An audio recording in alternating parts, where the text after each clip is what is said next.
How you doing? My name is David, and welcome to the first episode of Corner Off Mainstream. Pretty much what I'm going to be doing is I'm going to be reviewing movies that they're not mainstream movies. A lot of times, unless you're a movie buff like myself, some of these movies you'll never have heard of. Some of them you will have, but mainly I like to pretty much watch anything from documentaries to indie films to any genre of film. If it's something I enjoy, I'll watch it. I'm not going to review anything into production value, cinematography, or anything like that. I'm a lover of good stories. For instance, like B movies, like Up All Night on USA Network. Some of the best movies I've ever seen on there. The scripts, the dialogue was horrible. The acting was totally shitty. But you know what? I love the movie, and some of these movies, no, they're not going to fall into that category, but they're definitely something I want to give people, again, the experience of saying, hey, I saw that movie, and it was incredible, and it's a good conversation starter to talk about, because there are times other people are like, I never knew that movie existed, and you'll get that opportunity to come here once a week.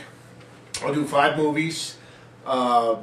If you want to share a movie that maybe you've seen and many people aren't even aware it's out there, and you want me to review it and put it on my show, just email me at corneroffmainstream at gmail.com.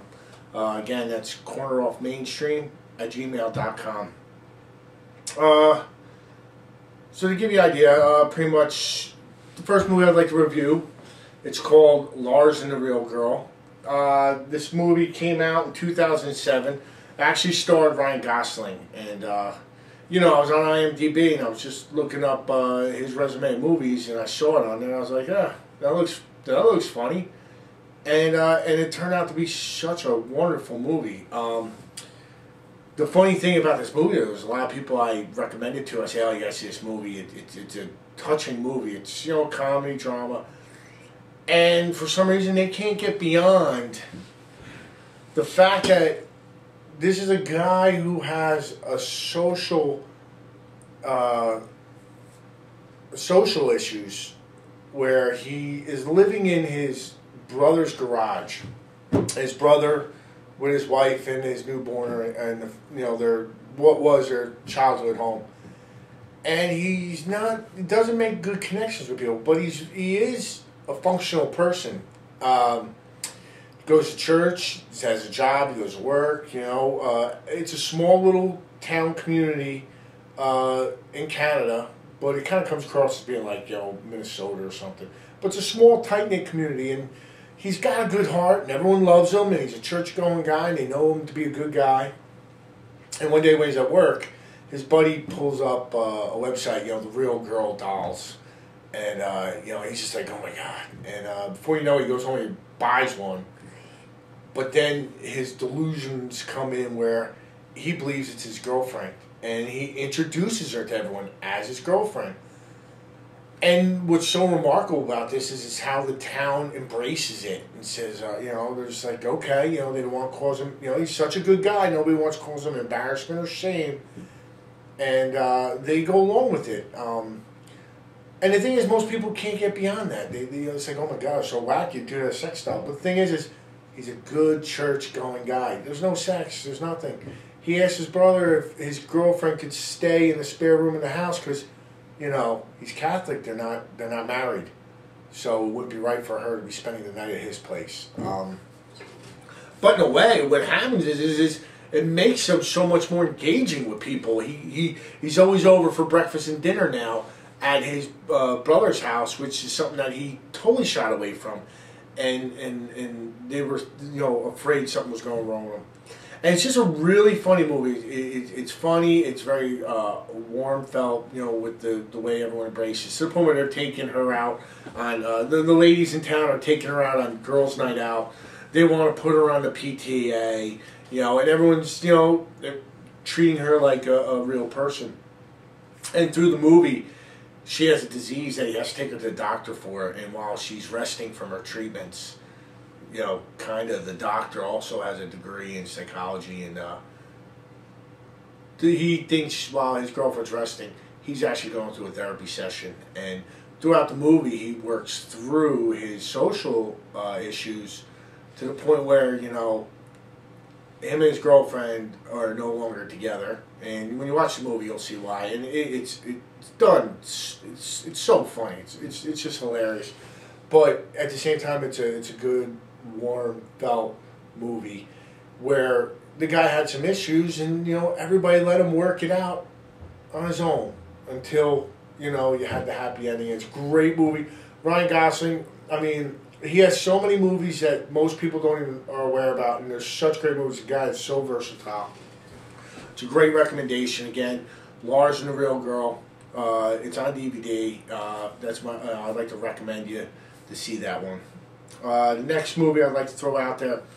This movie is called Bass Ackwards. It was written and directed by a gentleman named Linus Phillips.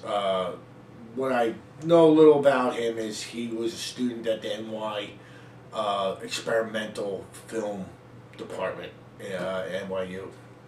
And he put this movie together where he's a freelance photographer. He does like weddings and shit like that. And his girlfriend happens to be a married woman, so he's having a adulterous relationship with her. And you know, she's always like, you know, he's like, hey, when you gonna break up with your husband, we can be together. And she's like, oh, I'm gonna do it soon. I'm gonna do it soon. So, and he's also at the time he's living on the couch of his a buddy of his whose girlfriend is like, all right, it's time for him to go. And his buddy, you know, coldly comes in and just says, hey, listen, you gotta move out by Tuesday. All right, peace. And so the guy's like, all right. So at that point, he's kind of thinking, you know what, I'm gonna go back to the East Coast. So he's living in Seattle at the time, and he's like, I'm gonna go back to the East Coast. You know, see if my parents will let me move back in, and you know, get everything in order. Of course, his car breaks down, dies, and then he ends up buying a Volkswagen bus. But the thing is about this Volkswagen bus is it had been cut in half, and a section of it removed, and then put back together, where it looks more like a Volkswagen Tic Tac. I mean, it's just this little thing, you know, and it's a funny looking bus, and you see him take off on his adventure across country where he's just meeting some very, very colorful people. And, you know, I'll tell you, it's like, it's funny because it kind of makes you remember that time in your life, say your early 20s, when there are times, you know, when you're traveling or whatever, and for whatever reason, somebody invites themselves into your life, or maybe you did it to somebody else, and there's a connection, and it's a short connection for a little while. Special guest today. And you travel, and you're traveling, and you're experiencing these moments.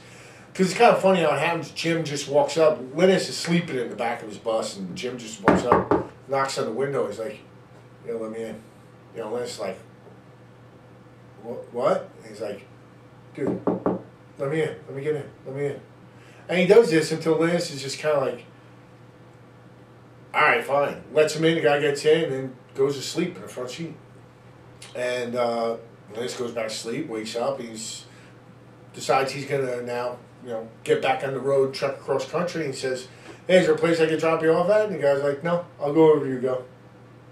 And Linus doesn't really argue it. He just goes with it. And he travels across country with this guy until they get to Chicago. They got split for a reason. But it's just funny. I mean, the colorful people that Linus meets, runs out of gas. This guy's stopping at a gas station. When he's going, you know, he first walks in, and the guy's speaking some weird language.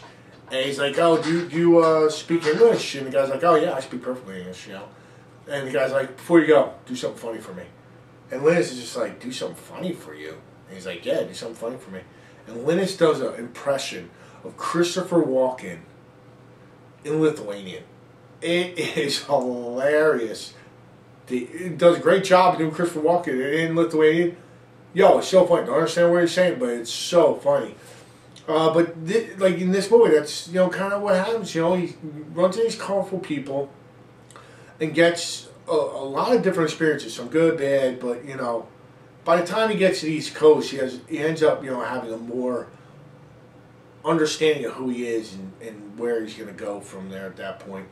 And you know, for just an independent movie, it was a great movie. I believe it came out in 2010. And again, it's Bass Ackwards.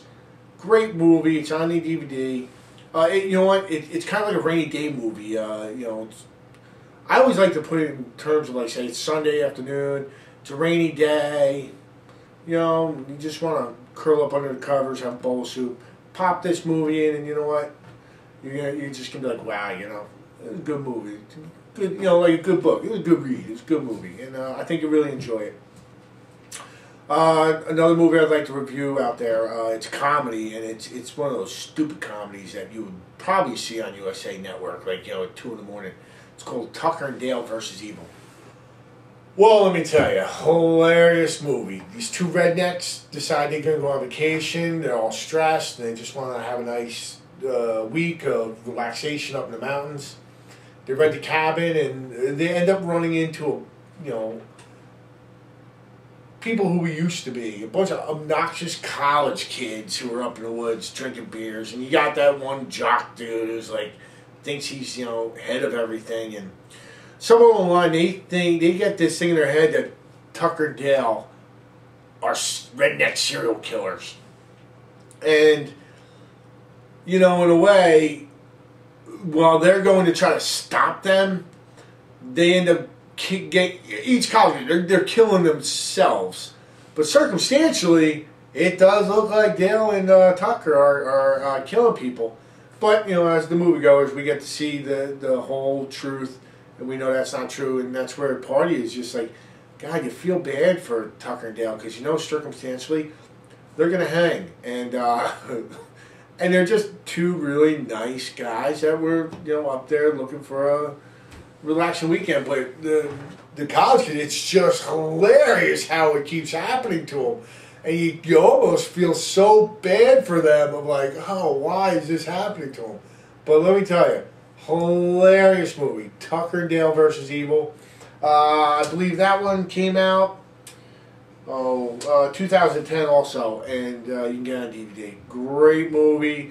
You want a good Friday night, or hell, Tuesday or Wednesday night, it ain't on TV, you pop that in, you sit down. Yo, great movie, hilarious. Next movie I'd like to talk to you about would be, it's called Chopper. It was in 2000. The way I came across this movie is, like I said, I like to go on IMDb, and sometimes I'll look at a person's resume and see movies they did, which, you know, makes me go, oh, I wonder what that's like. And I happen to be looking at Eric Bana, and you know, the first time I saw Eric Bana, or at least I was aware that I saw him, was in that first Hulk movie that came out, where he was David Banner. And I gotta tell you, when he was casting that role and watching that movie, it just made me want to throw up. I just did not like him in that, and almost at that point I was like, oh God, I don't want to see this guy in anything. And of course, you know, he was Nero in Star Trek, which totally turned around for me, because I didn't even know that was him. And my mind was blown away of what a great job he did. And that's what led me to say, I wonder what other things he did.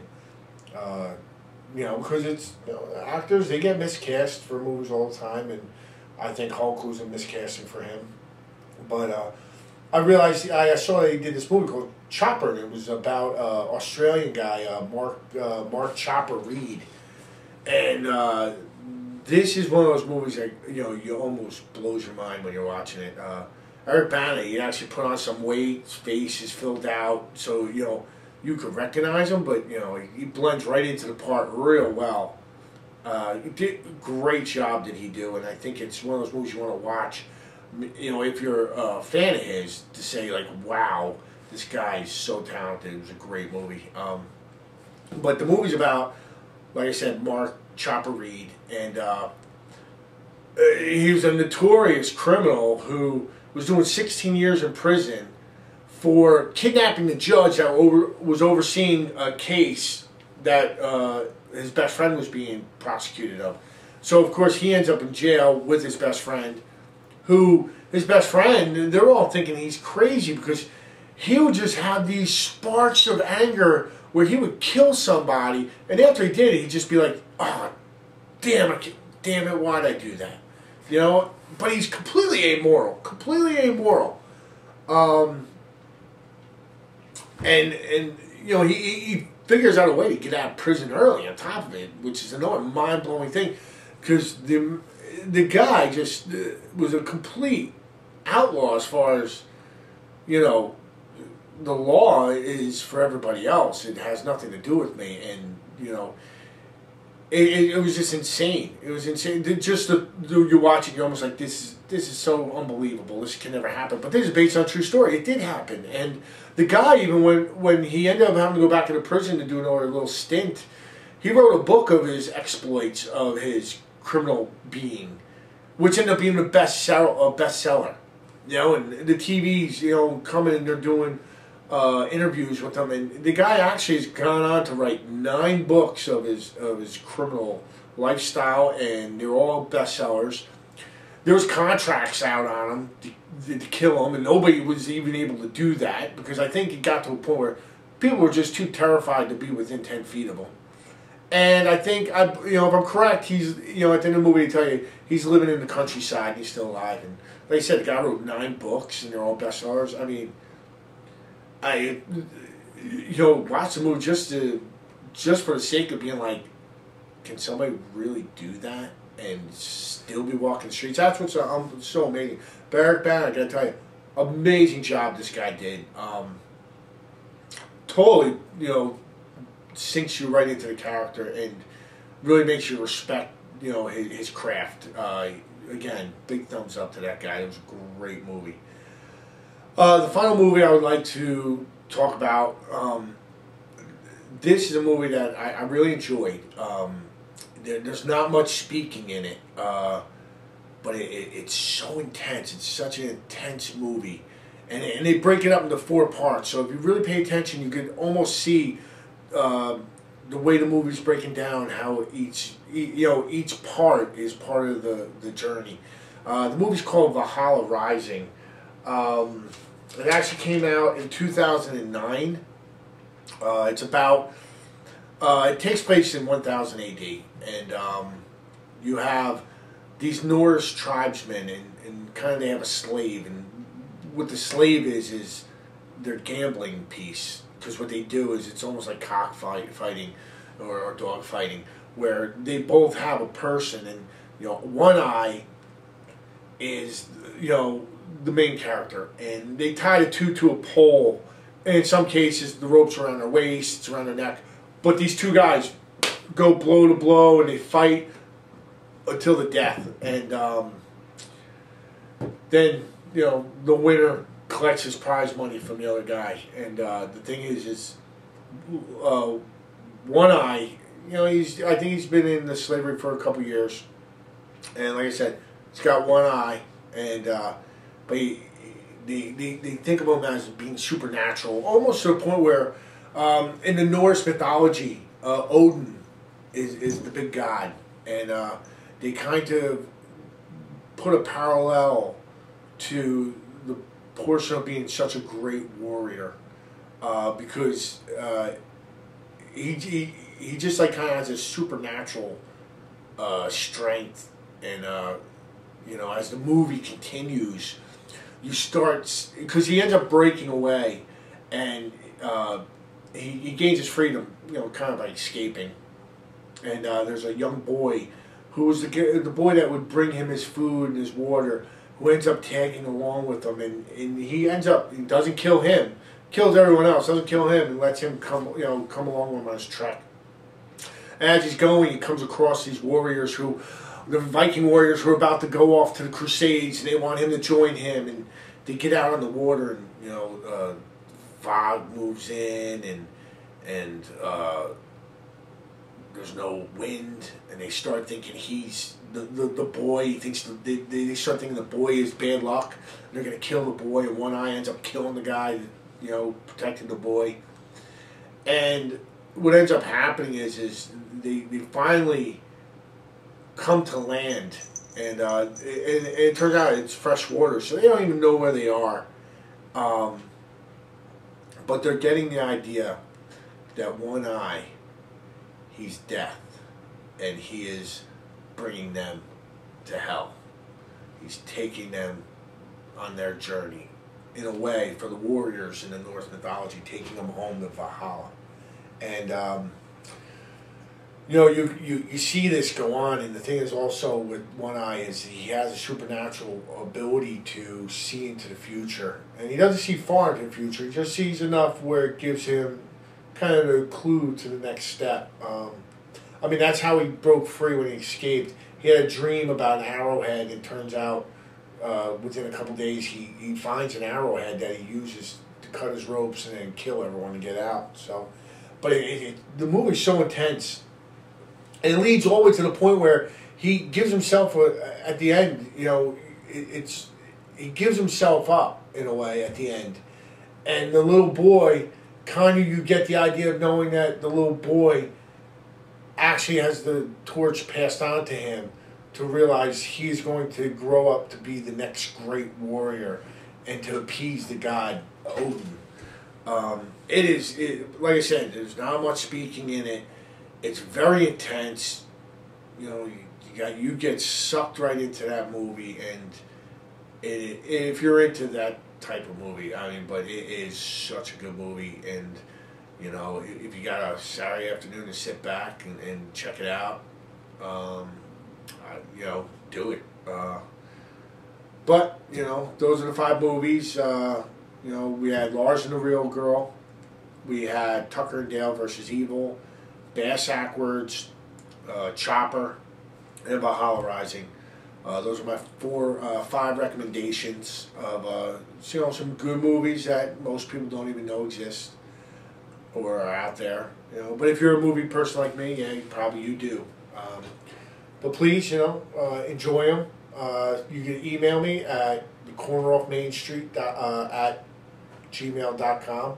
Again, corneroffmainstream at gmail.com. And if you want to share movies you think, you know, you've seen that people don't know about and, you know, need to be exposed to, please, you know, send an email and I'll review it and I'll throw it up on here, you know, so everyone can get an opportunity to see the movies. And I hope you enjoyed the show, and I hope, you know, you're looking forward to more reviews. Thank you for joining me, and I'll see you next week on Corner Off Mainstream.